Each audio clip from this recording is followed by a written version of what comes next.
Balki faqat menga shuni tuyulayotgandir, lekin dunyo deyarli bir kechada o'z jozibadorligi va qiziqarliligini yo'qotib qo'ygandek emasmi? Go'yo qayerga bormay, qaysi joyga tashrif buyurmay, hammasini allaqachon ko'rganman. Dunyo bo'ylab barcha shaharlarda bir xil do'konlarga duch kelaman. Vokzallar va aeroportlar ham bir-biriga o'xshab ketadi. Hatto odamlarning o'zi ham tashqi ko'rinishi va yashash tarzi bilan bir-biriga o'xshab ketadilar.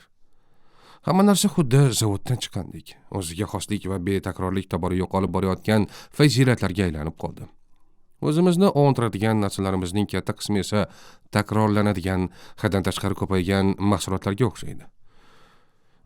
Go'yo sayyoramiz o'z sehru jozibasini, hayot esa o'z sirini yo'qotgandek.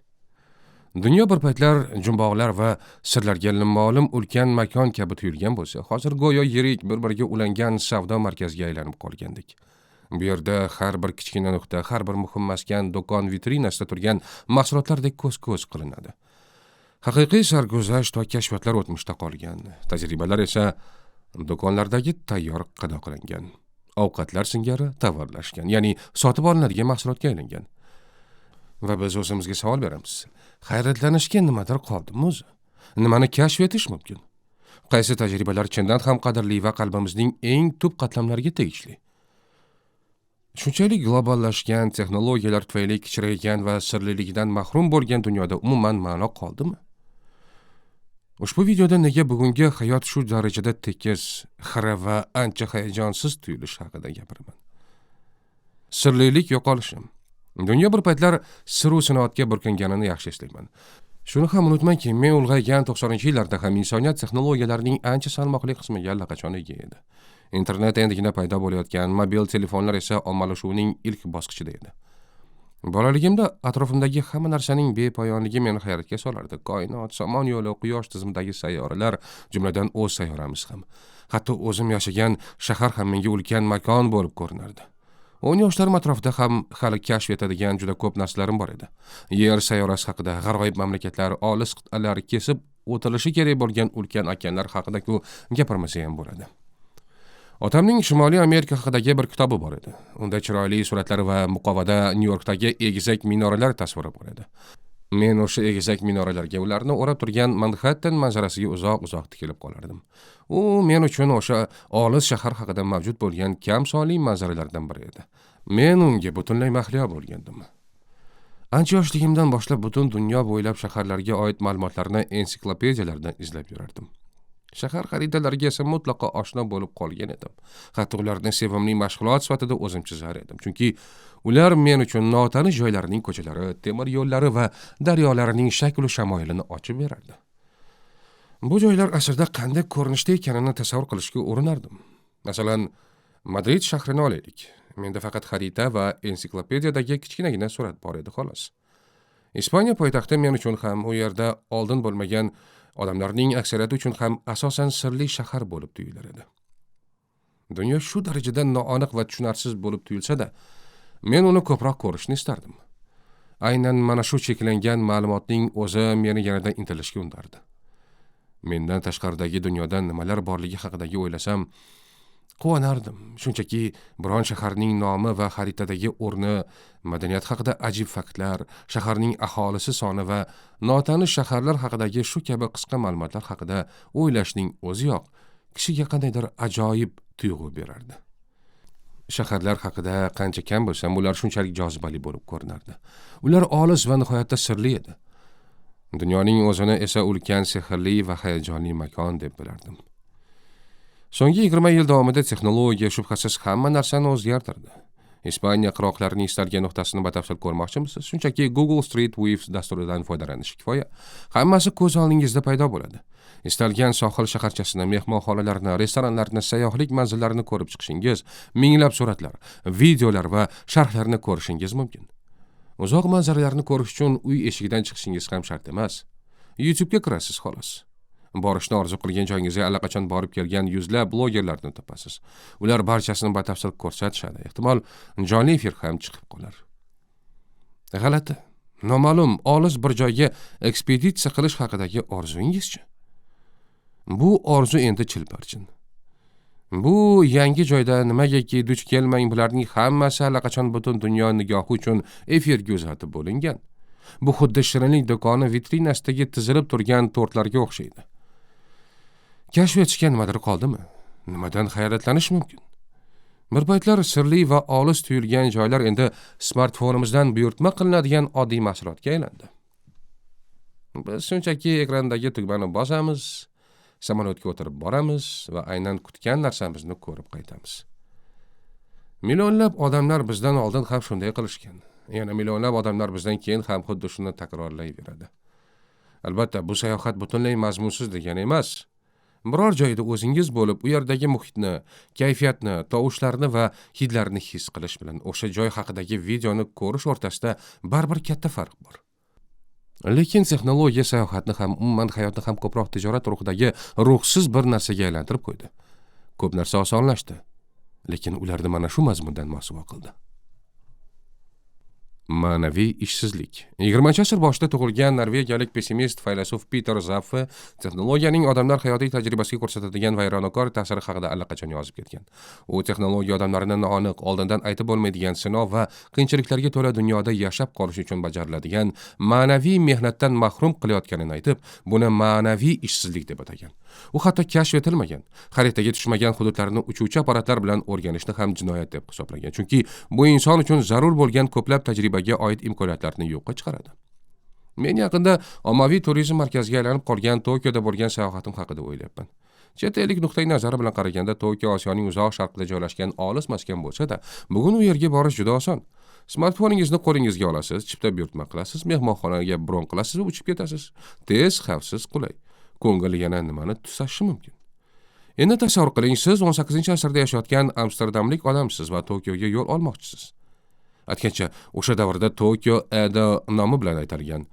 Voz kemasiga chiqishingiz taxminan 6 oydan 9 oygacha davom etadigan og'ir safarga otlanishingiz, so'ngra amalda chet elliklarga yopiq bo'lgan Yaponiya tomon savdo ekspeditsiyasiga qo'shilish imkoniyati bir umrda bir marta nasib etishiga umid qilishingiz kerak bo'ladi.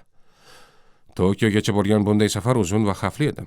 Bo'ronlar, kema halokatlari, bezgak, qaroqchilar, tropik isitmalar va oddiygina uyga qaytmay qolish ehtimoli kabilar Tokioga borish uchun to'lanadigan badalning bir qismi edi. Aynan mana shu Zaffe ma'naviy mehnat deb atagan narsa edi. Biz bugun Shinam samolyotlarida 20 soatdan ham kamroq vaqt ichida bosib o'tadigan yo'l hozir ko'proq qandaydir ma'nosiz noqulaylikka aylangan. Biz samolyotdan tushib, manzilimizga tezroq yetib borishni orzu qilib kutamiz xolos. O'sha paytda esa bunday safar bugungi kunda faqat juda oz odamlargagina nasib etadigan, hayot miqyosini belgilab beradigan darajadagi voqea edi. Sayohatning uzundan uzoq davom etishi, to'siqlar va mavjud xavf-xatarlar sayohatga ma'no baxsh etib, uni nihoyatda katta ahamiyatga ega tajribaga aylantirardi. 18-asrda Bryusseldan Amsterdamga yo'lga chiqish bugungi kunda deylik Berlindan Singapurga uchib borishdan ko'ra ancha qiyinroq va sarguzashtlarga bayroq bo'lgan. Texnologiya tufayli sayohat qilish tobora qulaylashib bormoqda.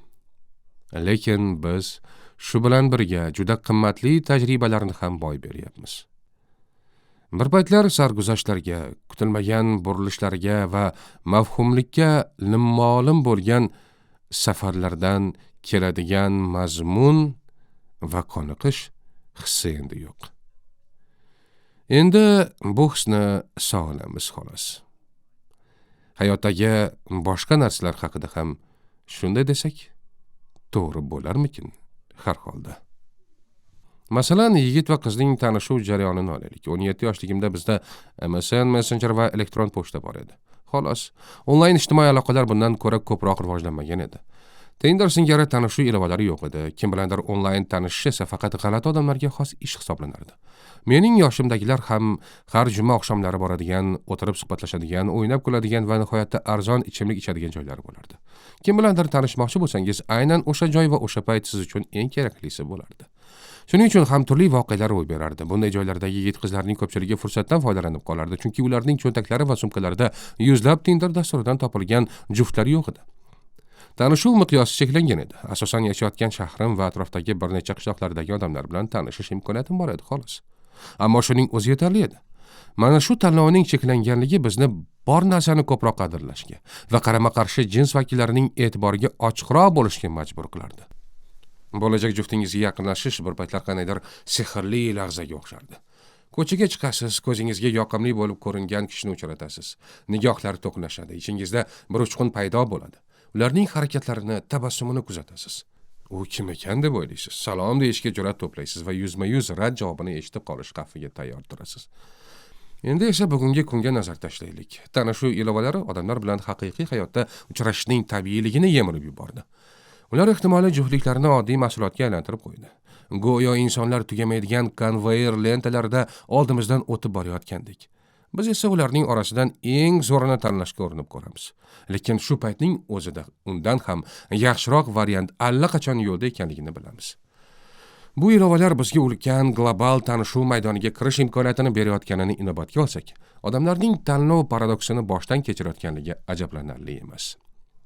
Ma'naviy mehnat nuqtai nazaridan qaraganda, texnologiya hayotni osonroq va xavfsizroq qildi, lekin bir paytlar hayotimizga ma'no bergan ko'plab tajribalarni yo'qotib tashladi ham. Biroq hayotni jozibador qilmay qo'ygan narsa faqat mazmunli tajribalarga yo'qolgan emas. Har safar tashrif buyuradigan shaharlaringiz tobora bir-biriga o'xshab ketayotganini sezganmisiz? Tokiodagi savdo ko'chalaridan birida yurar ekanman, mana shu fikr birdaniga miyamda chaqnadi. Tokio dunyoning narigi tomonida joylashganiga qaramay, uning ko'chalarida o'z mamlakatimda ko'radigan brendlarni ko'ryapman. Zara, H&M, McDonald's, Burger King, Starbucks, Apple, Nike. Go'yo ular mening mamlakatimni qanday egallab olishgan bo'lsa, bu yerni ham xuddi shunday egallab olishgandek. Shu tariqa butun dunyo bo'ylab odamlar ko'pincha bir xil kiyimda yurishadi, bir xil qahva stakanlarini ko'tarib yurishadi, bir xil yog'li gamburgerlarni yeyishadi. Avvallari mana shu gamburgerlar bu qadar bir xil emas edi. Hozirgi gipergloballashuvdan oldingi Parijni hanuz eslayman. O'sha paytlar Parijga o'xshardi desam bo'ladi. Ko'chalarida mayda fransuz do'konlari, bistro va mahalliy navoxonlarga keng tarqalgan edi. Biz Ispaniyaga ta'tilga borganimizda o'zimizning valyuta, ya'ni guldenlarimizni o'sha paytdagi mahalliy valyuta, ya'ni pesetaga almashtirardik. Bu biroz noqulay bo'lsa-da, aynan shu narsa bizni boshqa mamlakatda, boshqa jamiyatda ekanimizni his qilishga yordam berardi. Bugun esa gulden ham, peseta ham yo'q. Ularning o'rnini hamma joyda bir xil bo'lgan yevro egallagan. Globallashuv o'zi bilan birga standartlashtirish jarayonini ham olib keldi. Madaniyat, valyuta, moda, taom yoki me'morchilikdagi rang-barangliklarni asrab avalash o'rniga insoniyat tobora ko'proq bir xillik sari yurmoqda. Biz xilma-xillikdan ko'ra bir xillikni va samaradorlikni ko'proq yoqtiramiz. Bugungi dunyo shuning hisobiga ancha silliq ishlaydi. Hamma narsani oldindan taxmin qilish osonroq, hammasi kamroq, g'alati. Atrofni tushunish ham har doimgidan osonroq, lekin natijada boshqa mamlakatga borish unchalik jozibador bo'lmay qolmayaptimi? Chunki hamma narsa shu qadar tanishki, o'zingizni yagona global madaniyatning mayda bir bo'lagidek his qila boshlaysiz. Janubiy koreyalik faylasuf Byung-Chul Han mana shu standartlashtirish hodisasini bir xillik dahshati deb ataydi. Uning fikricha jamiyat boshqani, ya'ni biznikidan farq qiladigan har qanday narsani zo'ravonlarcha yo'q qilar ekan. Oxir-oqibat o'zini ham yo'q qilib qo'yadi.